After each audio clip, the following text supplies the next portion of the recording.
Alright, so this will be the final video. This will be part 2 on how to manually inflate the suspension on a L322 Range Rover 2003-2011.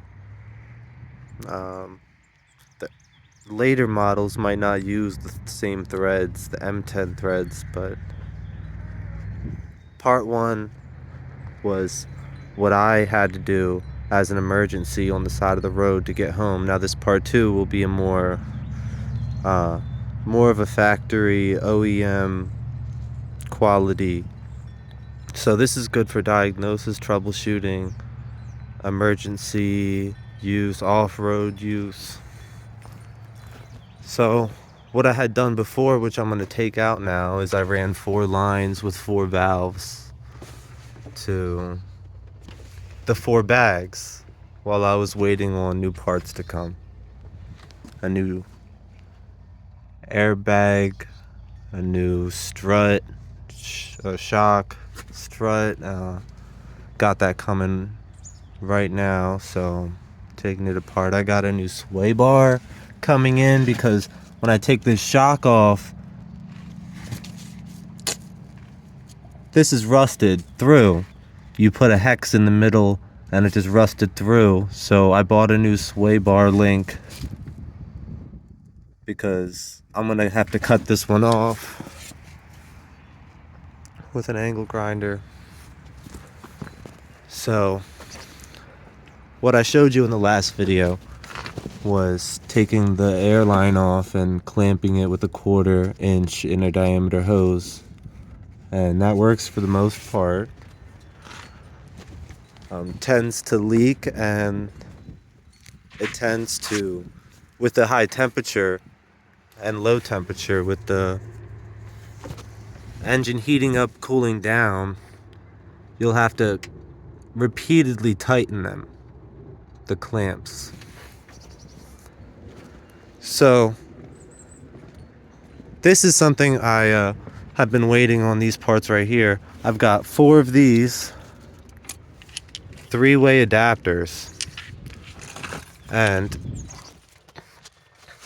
instead of clamping the line into a 1/4 inch hose with a fuel injection clamp, instead we added a 3-way T, the lines that go straight to the bags. The 3-way T here is an M10 thread, M10 times 1.0 on the male and female ends. On the 2 ends, it's M10 times 1.0, and the side port here is a national pipe thread, 1/8 inch. Obviously it's a female, it's a FIP, because it's a hole, so it's a female pipe thread, and it's 1/8 inch. And in the side port we have these tank valves. You can get a tank valve on Amazon, 1/8 pipe thread. You don't even need the sealant tape, the white tape. You don't need that. I would say you need it for the male end that goes into here. So the way I got these to fit next to each other is you put this on, you take this off so nothing's in either of these. You put this side on first, and you don't have to screw this in all the way. It doesn't have to be tight to get a good seal. Right now it's holding air just fine.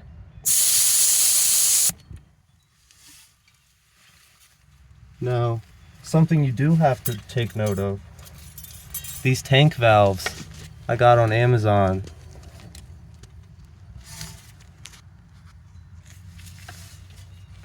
The valve stems on the inside of them were loose, so I ended up having to tighten each one of them. And you can use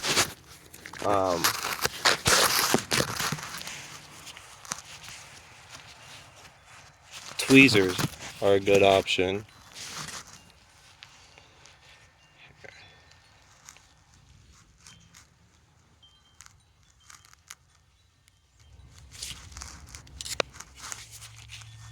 basically. On the inside here, these come loose, and you have to tighten it, otherwise it'll leak. And these are good for compression tanks, so they're good for your system. So this allows you to reinflate the airbag system once the air suspension is inactive. This will allow you to inflate all the bags and then reactivate the system. Some other people jack up the car on all four wheels and that reactivates the system as well. Other people drive down the road. So to get this to fit, both of these to fit without a problem, you have to put this side on first, tighten it all the way, and then just hand tight very, very, very carefully. It doesn't have to be super tight. And then this edge here, this edge should be flat. You don't want one of the corners sticking out towards here. You want a flat edge to give clearance to put this nut in. If this is turned flat, if there's a flat edge turned against this nut,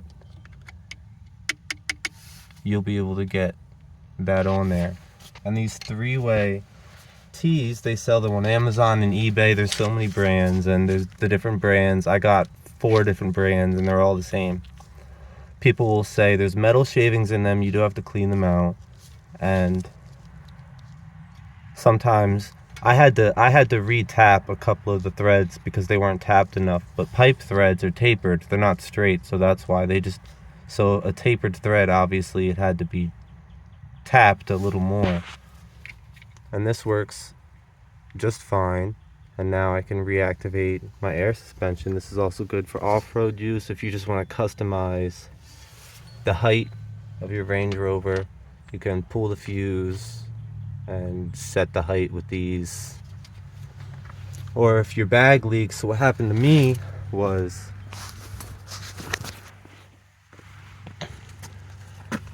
my bag's leaking only when it's at standard height and access height.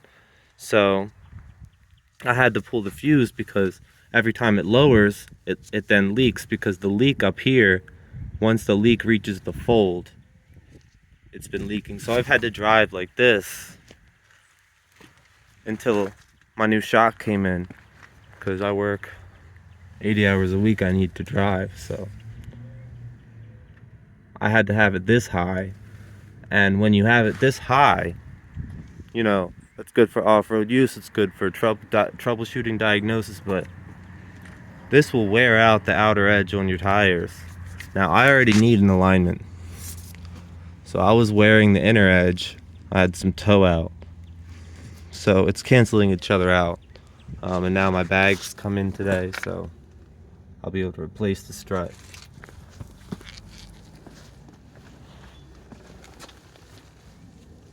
And make sure you put the lines on correctly. Don't switch them up. Don't get them confused.